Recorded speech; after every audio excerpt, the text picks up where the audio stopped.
morning, everyone. How are you doing? Good to see folks. See a lot of folks dialing in with us.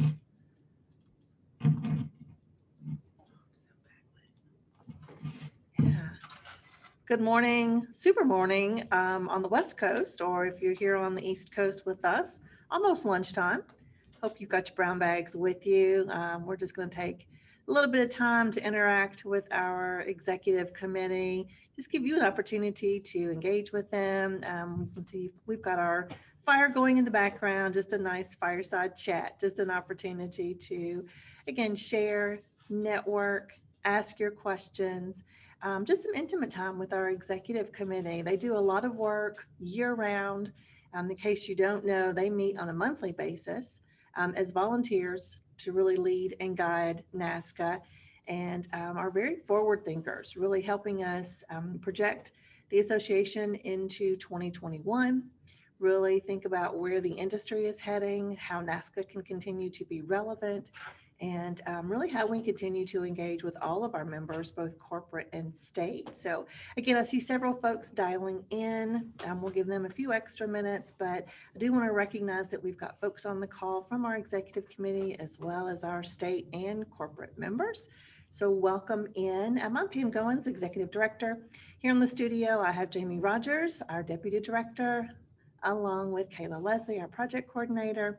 We've got our Richmond offices as well, who have been extremely helpful throughout this entire Thought Leadership series back from the summer, and will take us into 2021 as well.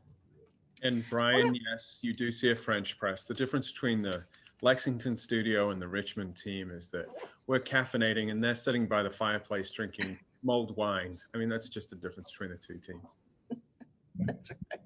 All I can do is hold up my croutons. That's all I've got at this point. Sorry. All right. Well, Brian's got his coffee. Good. That's great. Let's just go around and start off with our executive committee. Maybe just do an introduction to the group. Tell us who you are, what state you represent, a little bit about your role, and maybe share a little bit about how long you've been involved with NASCA. I want to pick on our president first, Dan Kim. Dan, can we kick off with you and let you just say hello to the group this morning? Hi, everyone. I'm Dan Kim. I'm the director for the California Department of General Services. I've been doing this position for about 5.5 years.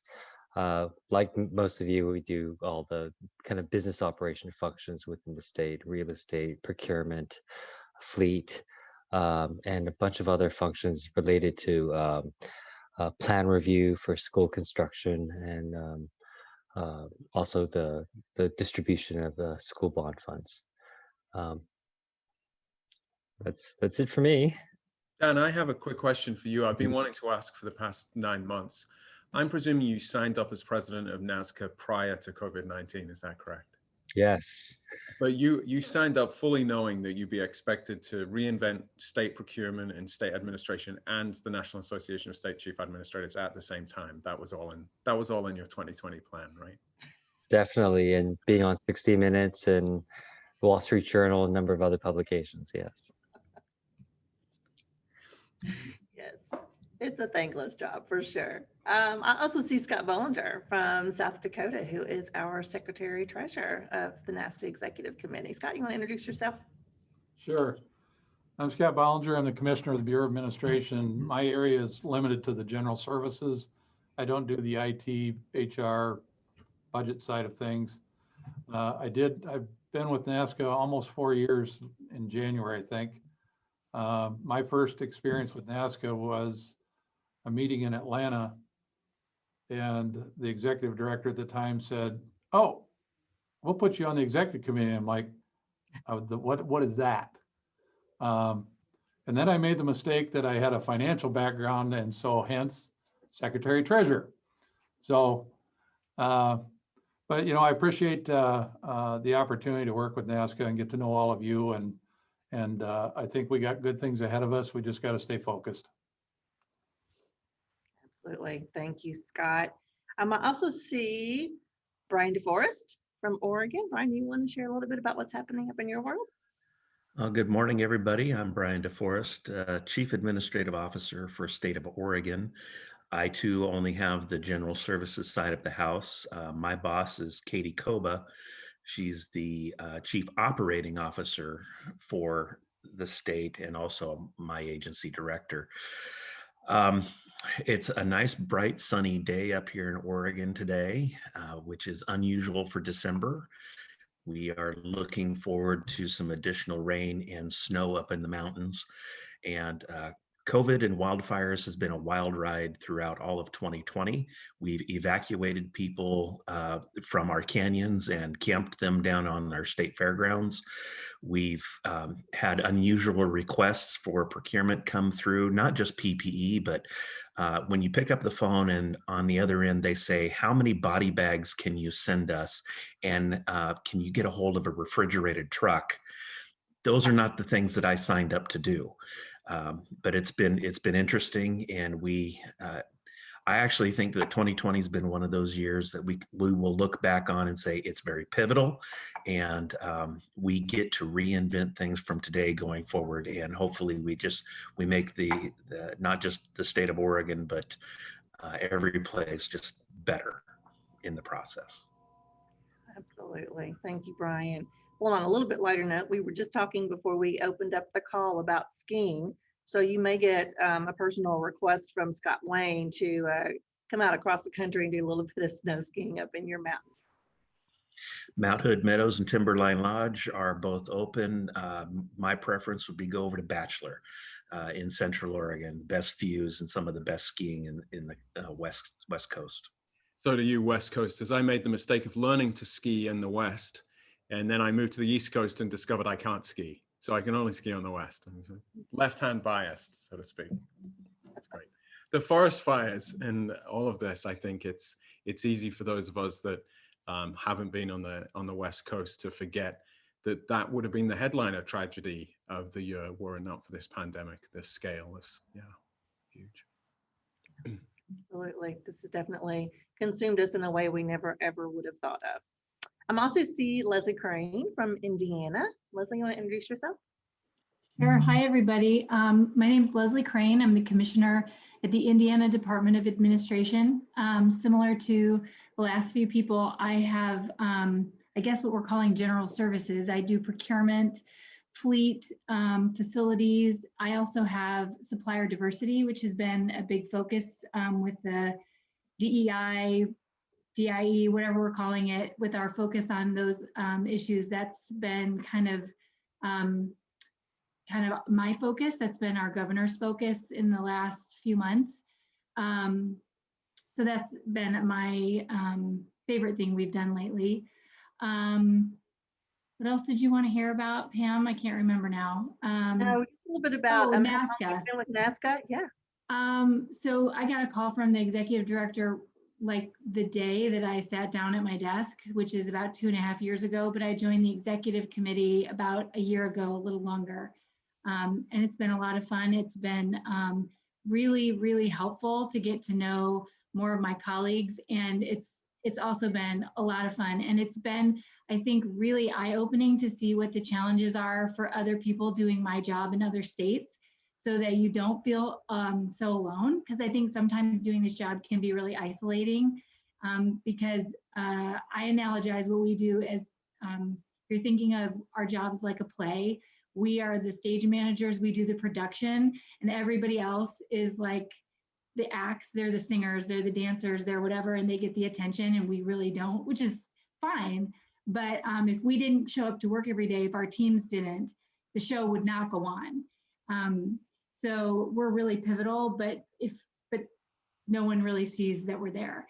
So it's very nice, I think, to be able to commiserate with other people doing the exact same thing, because like I say, it can be isolating. So. Thanks, Leslie. I think that analogy is perfect. And I'll just drop this in really quickly. I was talking to one of our other executive committee members the other day who said, I don't have a very big role at all in vaccine distribution, which is a topic we're going to talk about this afternoon, except I have to be the one to ensure that we have dry ice in every location that we need. And I was like, that's a pretty big deal. You know, you're probably not going to get the credit for that, but absolutely, if that component doesn't occur across the state in all areas, the vaccine distribution is not going to move forward. So Leslie, I think you make a good point. You know, maybe more behind the scenes, not always in front of the camera, but pivotal and critical work. So I see Cara, and then I'm going to go to Janelle, and then we'll open up for questions. I will tell you, make sure you drop any questions that you have in the chat. We're also just going to open this up for dialogue. We want this to be very informal, interactive. If you've just joined us, again, you can see our fire in the background here with us. We want this just to be felt as a fireside chat, a chance to just get to know our executive committee. Again, really think about what's happening into 2021. Pick their brains, if you will, on where they see NASCA going, where they see the industry going, and then share some thoughts too as to how you would like to see NASCA move forward into the new year. So Cara, let me open up and let you introduce yourself. Hi, thanks, Pam. It's still morning here in Colorado. It's one of our 300 beautiful sunny days here. And I am the executive director for the Department of Personnel and Administration. And we describe our department, we have 3 roles in state government. We're a central authority in things like accounting, real estate, and human services. We provide centralized services like many of you do around procurement and fleet. We manage buildings, we manage the state's financial system. And then we have centralized programs like the administrative courts, the employee assistance program, architects, and archives.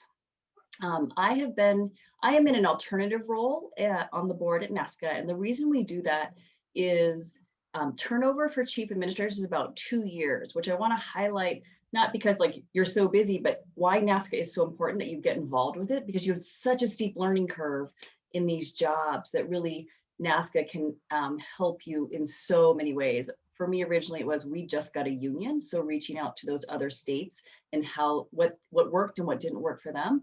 And now it's other discussions around disparities in procurement and how other states are resolving those. So NASCA's been really helpful in those ways for me. Great, Cara, thank you so much. And Janelle, can you introduce yourself to the group this morning? Sure. Janelle Ford from Illinois, the director of the Illinois Department of Central Management Services. Let's see if I do it this way and then it turns back. Now, am I normal now? You're good.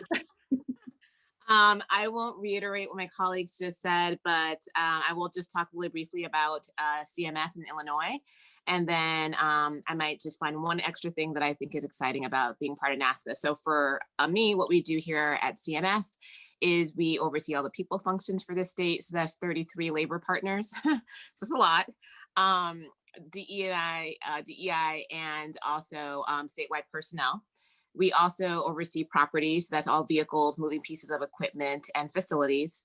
Procurement, so general services procurement for the state of Illinois, and our supplier diversity program. And then the all else is everything from admin hearing to audit services to benefits for our retirees, as well as our current employees, deferred comp, you name it, we do it, risk management. So we are very busy, as all of you guys are. And for me, I think the exciting piece around NASCA is, again, not to reiterate too much what my colleagues said before, is just so you get an opportunity to commiserate, but also share the additional context that is lost in sometimes email communications and information on a website. So you could pick up the phone, you can email someone, you can just have a straightforward discussion either with NASCA staff, and they can help connect the dots. I found them very helpful in that regard, but also just being able to reach out to our colleagues. And I think Cara's last point, around the turnover in our role is very, very, very key. God willing, we're here as long as we want to be, but we also recognize the realities around our roles and around just political cycles and just life cycles. And so to be able to plug right into a peer group that immediately understands exactly what you're going through, but also can connect you to resources, and then also connect your staff to resources and peer groups, has also been tremendous value to myself and to my team. And so I hope for the folks on the call that as you consider how to be more engaged with NASCA, it's not just about us at the chief level, but also about our teams plugging in and also being a resource to other states as well. Great, thanks, Janelle. So we are getting some questions roll in, and I'm just curious, I'm going to pose this to the entire group, but I'm curious if you can share a little bit about how NASCA really has transformed in 2020 and how that has been beneficial to you, especially under the conditions that we've been this current year. Anyone like to start with that one? Janelle? I think NASCA has really risen to the challenge of transitioning into a virtual world. Some of us, I'm sure, have done better than others in terms of being able to pivot from in-person events to virtual events. But I think that for me, and quite frankly, at a state where we don't spend a lot of dollars and not a lot of headspace around people, leadership, and development, having NASCA be in a position to, one, respond to the physical reality of COVID, so doing the virtual events, but then also expanding some programming to not just chiefs, but also our staff, has been really, again, a value to me and to my team, because quite frankly, we haven't had the capacity or quite frankly the focus on people development and leadership development as we should have. And so being able to plug in real time at a very critical time into NASCA's resources, and quite frankly, again, the states providing some of the content and programming and thought partnership, has been, I think, a real testament to what NASCA's been able to do during this calendar year. Am I allowed to ask follow-up questions? Of course. Janelle, I was fascinated by your comments about for your staff. So talk a little bit more about sort of filling that leadership development and skills development gap through NASCA and helping lift the load from you. What does that look like, and what would be helpful in the future? Sure. So for me, and again, I don't know if I doubt that I'm alone in this, but I might be in the minority group in this, but we just have not really thought much about, me, the state of Illinois, what it takes to go from being a manager to being a leader. And I don't believe you can be a leader if you can't manage. So while we're focusing on management competencies, I've got folks who are good managers, but how do they lead? How do they become more expert in their space? How do they test their ideas with colleagues in a similar situation who, again, are uniquely qualified to be able to have that dialogue and to be able to share a best practice from 5 states over, or, you know, they're 3 years ahead of us or they're 2 years behind us in terms of where we're trying to go. And so, again, the relevancy that is so specific to being a state chief administrator. I came from city government. So coming from the city of Chicago and even working at the state of Illinois in quasi-similar roles, very different landscape, very different staff competencies, very different staff makeup. So having a forum where folks can then, like my PIO can talk to other PIOs and bounce ideas and learn and trade information, which, by the way, was super helpful as we were getting requests to kind of reimagine what comms can look like. That's where NASCA is of value. And I think going forward, you know, obviously NASCA can't be everything to everyone, but I think going forward, finding opportunities where there is commonality around different priorities and work streams, and then being able to provide resources to our colleagues is super helpful. So the last thing I would say is DE&I is one of them. I think is a space where, I think Kara mentioned this a few sessions ago, where like all of us have a handful of very similar priorities, if for nothing else for the next year and a half or so. And COVID response is one, but I think DE&I is another. And we're all in very different places in how we respond and how we react and how we're digesting what that means. But having a convening space, not just for us, but for our teams, to share ideas, to challenge, to leverage best practices, and also just challenges and concerns, has been of value, but I think will be of tremendous value going forward. So I think, again, NASCA needs to probably think narrowly around what those verticals are. But certainly for state chief administrators and our teams to plug in would be, I think, again, a great idea. There's some great questions and comments coming in, but I wanted to capture there's a plethora of training out there, online training, but you're talking very specifically about this role in state government and almost NASCA being the conduit of best practice for your people to learn from the people of Scott and Kara and the other chief administrators here. I love it. Great. But others on the call want to respond to that question? Well, I'll just jump in there. I know in the beginning of the pandemic, when we were talking about procurement, it was just really good to hear from other states. What are you doing? Just that, 20-minute conversation to hear what Washington's doing or Michigan or other states. And then also about what are you doing on disinfection and re-entry? Just to know that you were not completely an outlier in an area gave you much greater confidence in what you're doing. So, and that was better than any kind of white paper I could have imagined. Yeah. Dana, and I think that's important to note too, when we were first kind of knee deep into COVID, didn't realize we were going to be eventually ears deep. But at that point, we all thought, oh, well, this is going to happen for a little while and then things will get better. But I think those conversations, we called them national briefings, but when we met with the chiefs every single Monday and just had that opportunity to just network and engage. And like you said, Dan, just, hey, what's happening in your state? I'm dealing with that too. Did you find a fun way or a new way or a novel way? I can certainly use that. And then I think it was also beneficial for us to meet the following day with our corporate council members and have an opportunity to share with them, from a state to private perspective, what's happening, and really leaning on our vendors to say, we have some help, we have some resources, we can provide that to the states as well. So I think some of those early conversations were most beneficial to us as a team, again, to really hear what you all were dealing with. And of course, we've seen that transition over the last 9 months to, different ideas, different concerns. Although Scott and I were just talking yesterday, and he was like, I'm still dealing with PPE. Still some of the same things I was dealing with in March. So I think it's just been really interesting to hear the different perspectives from across the country. Others on the call that would like to respond to that before we move, we do have a couple more questions coming in on chat.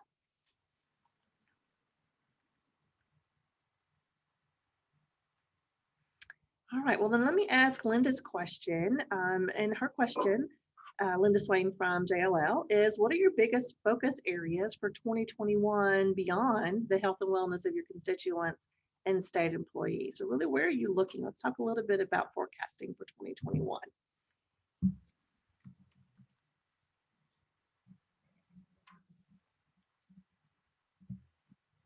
We'll start picking on folks if we don't have any. Well, I'm going to pick up a comment from Scott, actually, which I've heard individually from lots of you, which is we're going to be asked to do more with a lot less. And so probably an overarching priority is driving out productivity and efficiency in each of these places. So Scott, do you want to speak to that? What does that look like specifically in South Dakota? Well, we started this process really, it was towards the end of last session. We're one of those agencies, like Janelle mentioned, that, and others have mentioned, that we don't get the notoriety. The only time we appear in the press is when we've done something badly. But we also have a group of people that have been in state government a long time, that are close to retirement, that, well, this is the way we've always done it. Well, that doesn't mean it's a good way to do things. And so trying to figure out how to nudge them forward without driving them out and losing their expertise. And when I look at my organization, I mean, my total number of FTEs is like 170 for my entire department. So, and I spread that across 15 programs. You can see how small those programs are. And most of my managers are working managers, not truly just manage. And so for us, it was an opportunity. We kind of rebranded ourselves. We brought in a new logo that we involved our staff in, let them pick out some new kind of work clothing to wear. So they were involved in that decision, and try and, actively engage our staff, looking forward to, and don't be shy about, if you've got a better way to do it, tell me what it is. They may have told their manager, but their manager didn't tell us. So I didn't know anything about it. And it's like, but I've had a fairly open door, and I've had people just pop in and say, well, don't tell my boss I was here, kind of thing, but here's something I think we could do. Well, typically when I go back to that manager and say, have you ever thought about this? And it's like, well, so-and-so talked to you, didn't they? said, it doesn't matter who talked to me. The question is, why haven't we talked about it? And so we're really trying to push that there's opportunities there to not only improve our customer service and deliver more efficiently, but we can also grow our people in the process so that they become better staff, better managers, whatever. And so we're trying to do some small things internally because we're trying to social distance, just engaging people on a one-to-one basis, maybe occasionally having a group of 5 or 6 get on a Teams meeting and push that agenda forward, that we're not stopping just because there's a pandemic. The world hasn't stopped. Our requirements haven't stopped. If anything, they've grown. And you're telling me, we can't get it done. Well, what's the reason you can't get it done? Is it because we can't meet or you can't get people together? What's the issue? We can't work through it if we don't know what the problem is. And so we've been, started the process, but we also, as we go forward, we know we're going to come out of this pandemic at some point. What's the ongoing training and getting our people prepped, because we know we have people that are going to leave us in the next anywhere from 1 to 5 years. Who on your staff is ready to roll? And if they're not ready, let's get them ready. It's almost like the name National Association of State Chief Administrative Officers is almost too passive, that it's this movement of driving performance through state government. And your comments, Scott, I'm reminded of our brief trip to Missouri with Sarah Steelman, very passionately talking about when they looked in this space, were appalled at what they saw and just how critical it was to keep people's faith in state government as an institution, to keep it driving forward in the performance. It was very similar to what you and Janelle have both spoken to. Let's go back to the priorities question, putting some flesh on. Maybe ask about DEI or JEDI, however your states are defining this subject. Does this have legs? Is this going to stay in 2021 as a priority in 2022 and beyond? How do people feel about that? So Scott, I shared the other day that our governor had just released her biennial budget. She released it on December 1st, and every one of her proposals was filtered through Racial Justice Council, racial equity groups. And it's not just here to stay, but it's now knit into part of our DNA and our planning process here in Oregon. We're looking to close facilities, correctional facilities that are either inefficient or are we're beginning to vacate. We're changing the way that we are pushing out social services, and instead of aligning them so closely with public mental health providers, drug addiction, counseling, and so on and so forth. But every idea that comes out of the biennial budget is run through that Racial Justice Council. Not just in reform of government, but also, and this is a big problem for us in Oregon, and I'm certain that it is up and down the West Coast and probably the East Coast as well, but houselessness.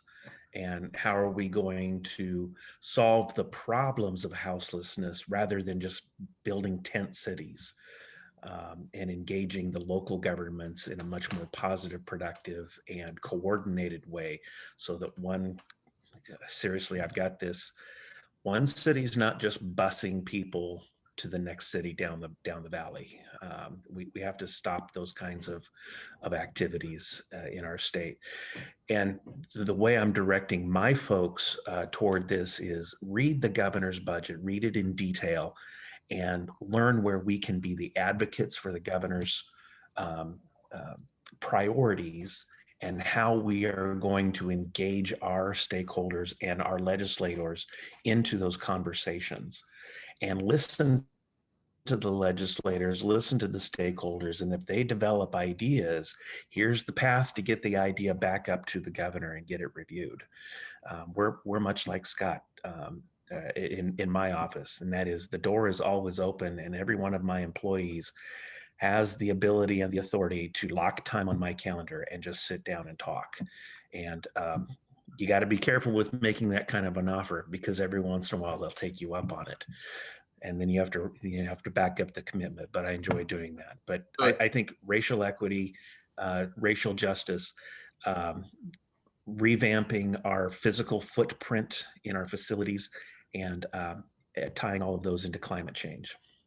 Janelle has just posted we need to focus more on the future of work, and it looks like with Scott's comments and yours, they sort of feed together.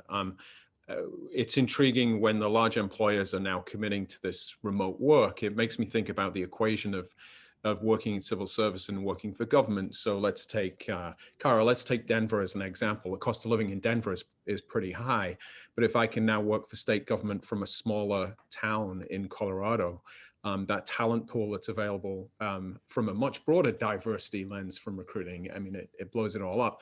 And then we see sort of the importance of the role of state government. I mean, I don't think there's a citizen over the past year can say that state government hasn't been relevant to their lives. It's really interesting how you all might sit at the forefront of the reinvention of what government service looks like. It's fascinating. Janelle, you had a comment? I would just add, I think for me, building capacity has always been important, but if our effectiveness in literally keeping people healthy and safe has been born on the backs of individuals being competent in their works, like in their area of expertise. And I think when we are challenged to consider how we attract talent into state government and then retain that talent, to Scott's point, I mean, there's lots of reasons why I'm concerned, but, going forward, but we need competent people who choose government, who just don't stumble into it and now they're just here. And so to balance that in terms of we don't pay like the private sector, we know that. Anybody who's working, most people who work in government make multiples of their salary doing something else. It is an active choice to stay in the public sector. We know this, okay? But then how do we retain talent, attract talent and retain talent? How do we then build capacity in a pipeline? And to your question about, is DEI here to stay? I think, yes. I think the current country's climate demands it. And then the question for us, I'll speak for Illinois, is how do we systematize that? We are system. We are the infrastructure. We are the institution. So then how do we embed the practices? How do we help people get to a different place than where they are in their personal lives when they take their hats off and come into work, recognizing that they really don't take their hat off, right? You are who you are, who you are. And so our focus on people has to look different. And that's just not how I think the public sector has been traditionally structured. So the challenge for us, is when we think about the people side of the house, it's not just getting people to our door, but that's obviously important. But then also, what are we doing in that process to actually get them through the door? And once they're through the door, how do we keep them in our space?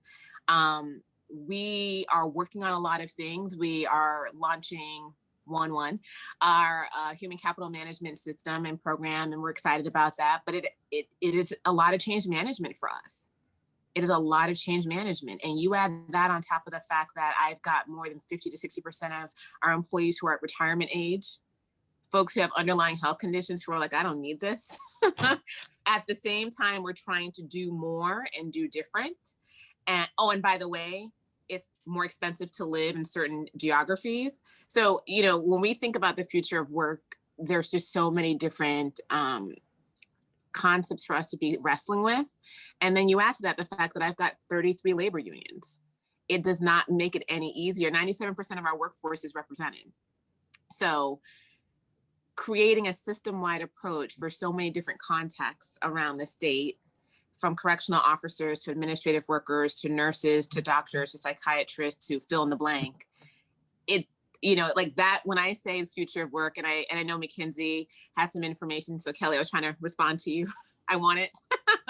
I couldn't move fast enough.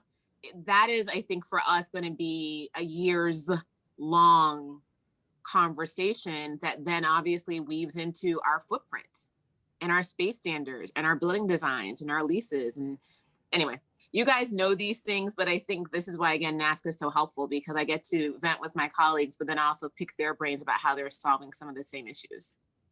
It's so fascinating, Pam. You have states as different as Illinois, California, Oregon, and South Dakota, all essentially saying they need to reinvent work and the system through which it runs. Dan's writing about economic development, but I'd love to hear from Indiana.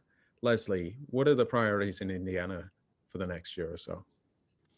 So we set goals for our agency every year and we report on those, and we will set them again. But as everyone was talking, I was thinking about, I mean, my staff, which is about the size of Scott's, we're about 160, they will all, once things settle down, they will all come back to our campus.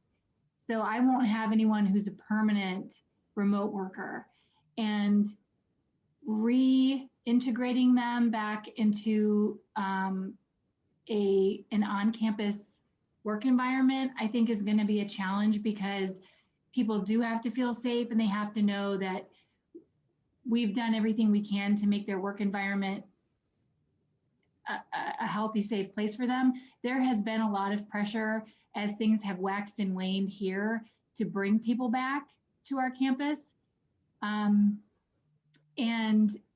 it's a little unclear why that's been so much pressure. I think our downtown area, which is where our government center is, has suffered a lot. A lot of businesses have closed, a lot of restaurants are closing, and the day-to-day workforce supports those businesses. So I think that's some of it, but I just think that's something we're gonna have to contend with. And then all the things everybody else has talked about, whether it's the diversity stuff, which we talked about this on a call either last week, or all my weeks are kind of I feel like it's one long day's journey into night, but on a 2020 different is call. one long week.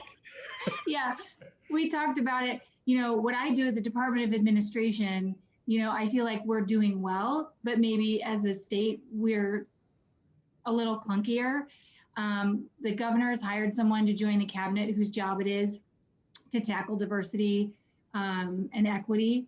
And I get concerned that we're talking about it as a racial issue instead of as a broader diversity. Like, I view diversity as 360 degrees.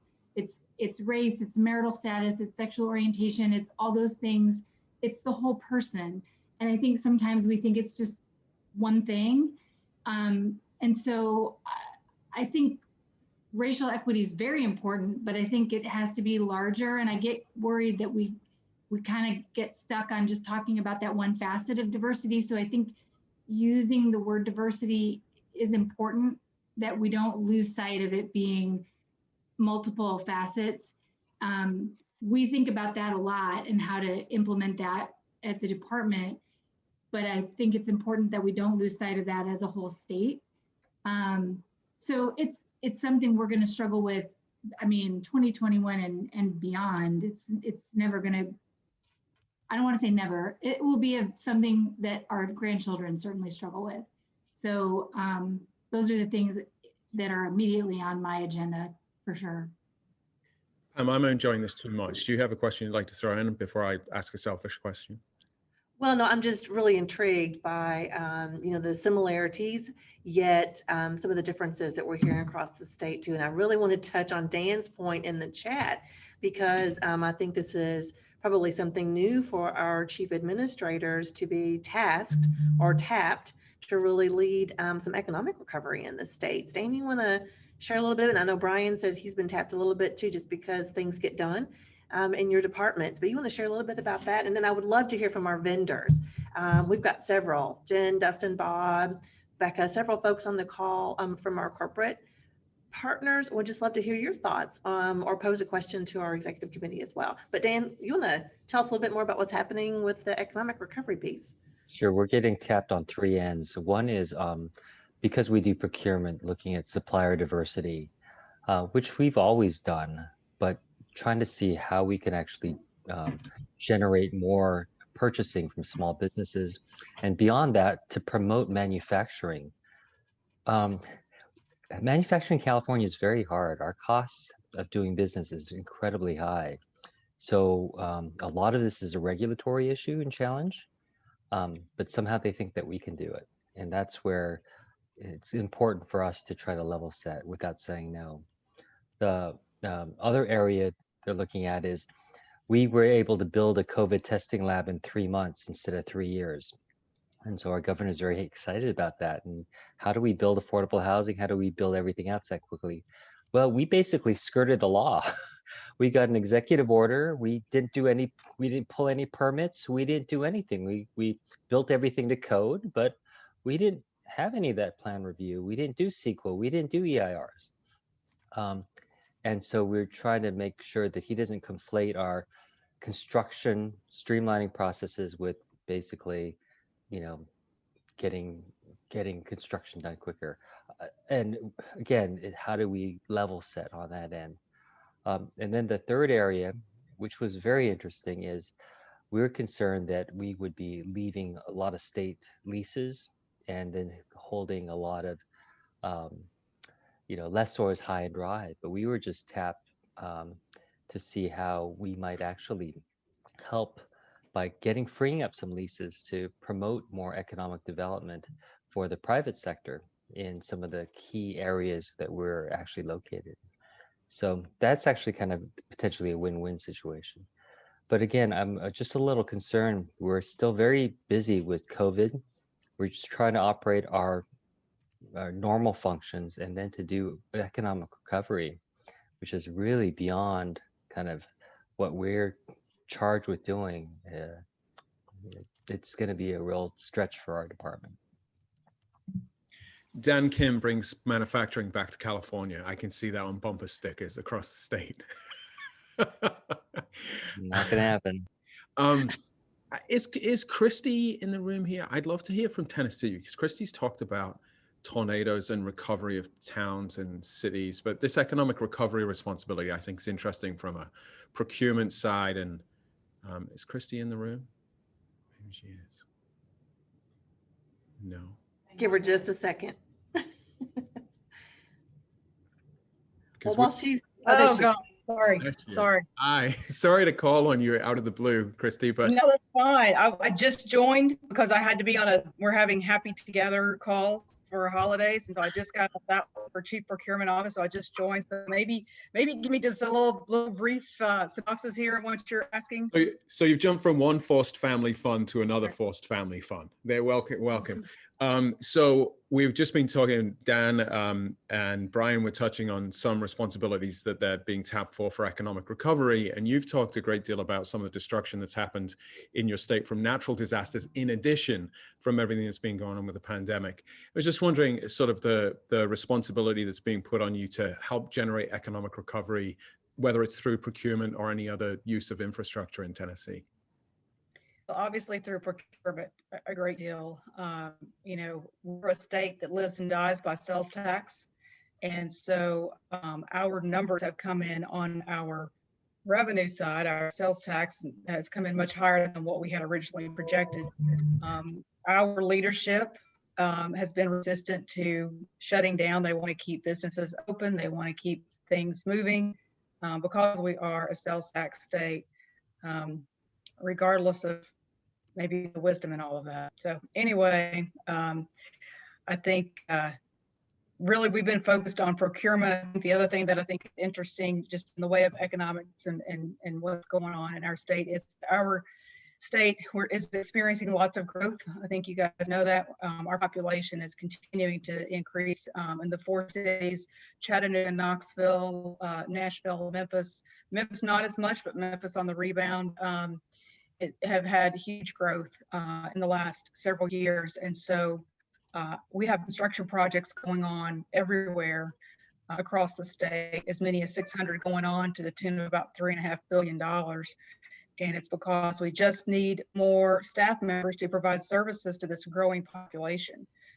So our government, while we're trying to downsize in some ways, we're also increasing just in staff numbers to support the numbers of people moving to our state, which just in Nashville alone, I think the numbers are about, it's like 1,000 people a week moving into the Middle Tennessee area.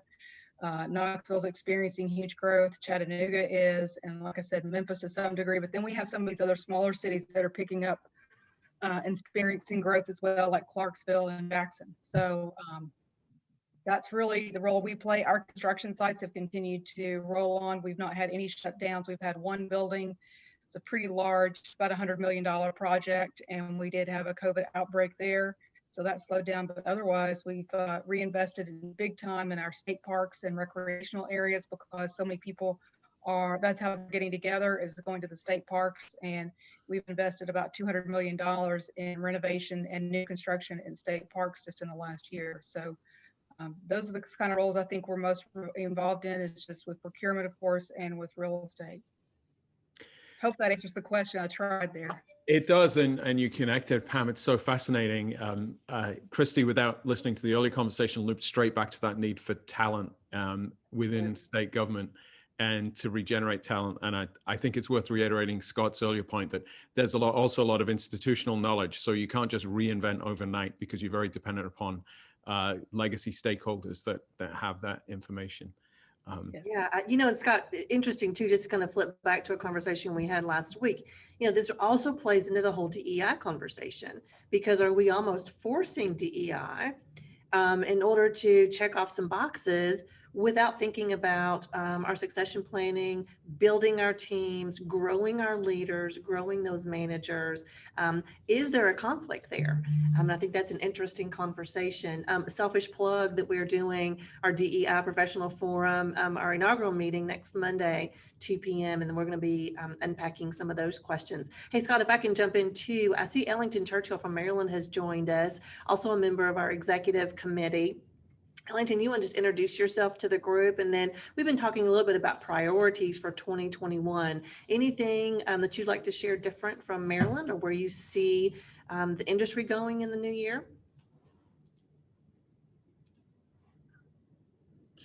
I'm sorry, that was my clue to unmute myself. Good morning, everybody. Ellington Churchill, Secretary for the Maryland Department of General Services here in Maryland. Of course, our department handles real estate, capital construction, procurement, security force for our state capital, real estate, and business development. I'm sure what I would say would follow the other folks that have spoken before me, and I don't have the benefit of hearing what folks said. At this point, we are really focused on trying to get business back to normal as best that we can, and making sure that the money is flowing downline to our businesses, nonprofits, so that they can continue to do what they need to do in terms of hiring. One thing that our department handles that maybe some others don't is we handle all the grants that are issued through the legislature. And so we monitor that. And one of the things that is quite apparent is that there's been, as the economy has tightened and projects are still going on, that the local stakeholders are actively looking to make sure that money continues to flow to them. And so we've got to do, just as everybody else, we've had a reduction in forces through attrition. We've lost many of our most experienced employees because it feels like a right time for them to leave the state workforce. So we're trying to backfill that and continue continuity. And if there's anything else, I'm happy to add additional comment. But we're still at it. We're still actively procuring. And we foresee all of our services and all 6 of our divisions are going to be active through the next year in this COVID response. So I'll stop there. Ellington, just to clarify, did I hear that correctly, that Governor Hogan has allocated Department of General Services to distribute the state grants for economic recovery? That's running through your department? Well, we're talking about the bond bills that the legislature has authorized with each session. So we're not talking about the grants that come from through unemployment or from our labor department. We're really talking about the money that's going to our nonprofits and local jurisdictions for really capital construction projects. And we have about $1 billion in grants that this department oversees for the state. But if we use the 1930s analog, you're essentially the Public Works Department in terms of economic recovery for Maryland. For a small portion of this state. with a very small team working in this. Yes. A small team trying to do a lot. There's the recurring theme. Yeah, absolutely. So Scott, I don't want to end today without giving our corporate council members an opportunity to pose a question, share your thoughts, or even just give us your perspective on where you'd like to see NASCA go into 2021. I see Jen on the phone, Kelly, Dustin. Who wants to chime in before we move on today? Question. Go ahead. I was just going to say, I just want to say thank you. I mean, this has been very eye-opening. It's always a great opportunity to get to hear what's going on. And it's so different and yet so the same across all the states. So I really appreciate it. Thanks, Jen. And certainly I'll echo that. Thank you. I love this. This is wonderful. It's wonderful to hear from everybody and even see everybody. But my question is sort of, whether it's 1 or 2 or 3, however long from now, however many, I think it'll be years into the future until we really get back to normal times. What do you see as the biggest change from last February, sort of pre-COVID times in the general course of your day-to-day business?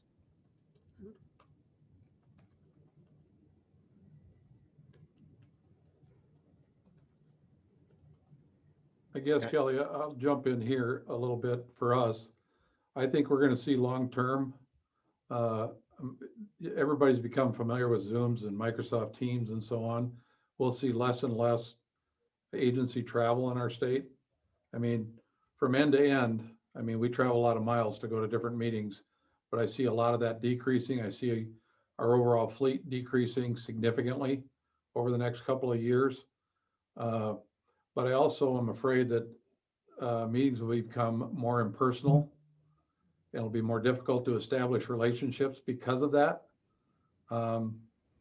But I also see our footprint downsizing as people more and more telework. So I think overall, I think we're going to see a shrinking of government in some respects, for us at least, and in other areas it'll grow. Thanks, Scott. I'll chime in. I think in some ways it's been great. It's sped up things that we've wanted to do, like telework or telematics, revisiting our footprint. But in other ways, I feel like we are reacting to external pressures and not really being able to plan and think about how do we sequentially develop a strategy. So my concern is that some of this stuff is going to be a flash in the pan. And I'm really concerned about our efforts to promote sustainability. We've been doing that in our department really significantly. And I think a lot of the emphasis is going to be in other areas. Over.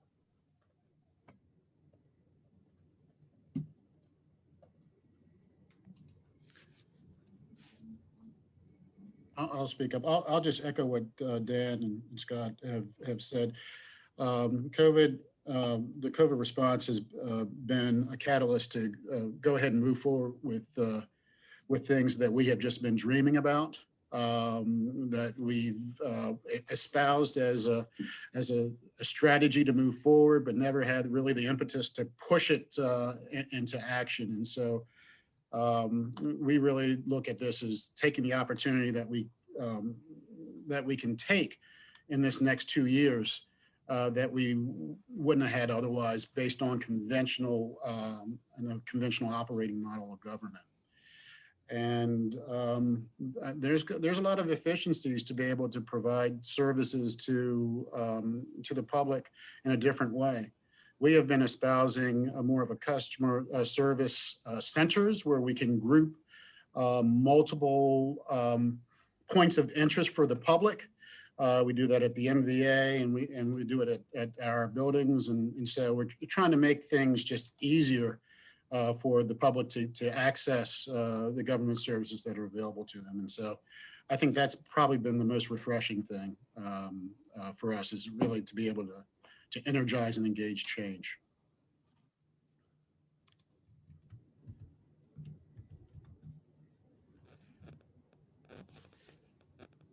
Dustin, Bob, Linda, do you have Any other questions that you'd like to ask or comments on NASCA's role?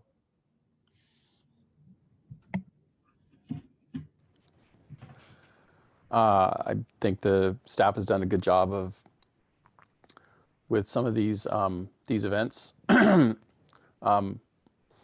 can tell you that I participate in maybe 2 or 3 different types of associations on different spans on procurement, and I definitely know what bad looks like, and that's not this, right?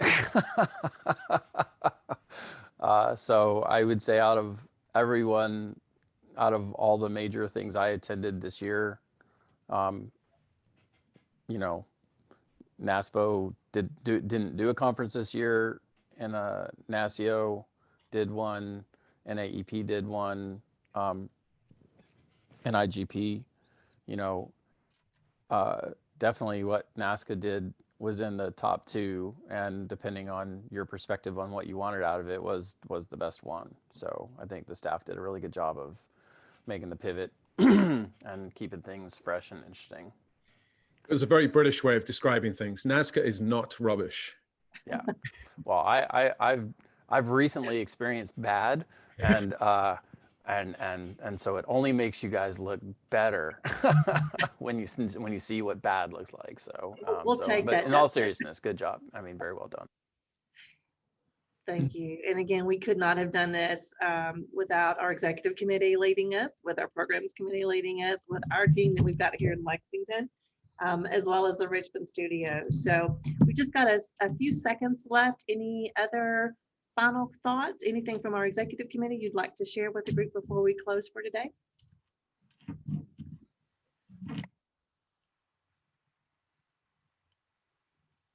All right, well, this has been a wonderful conversation. It's always great to just kind of take a step back, just have this informal conversation, hear really where the industry's going, hear where NASCA is going, hear from our vendors as well. So I really appreciate you all dialing in. Thank you to every one of our executive committee members for taking time.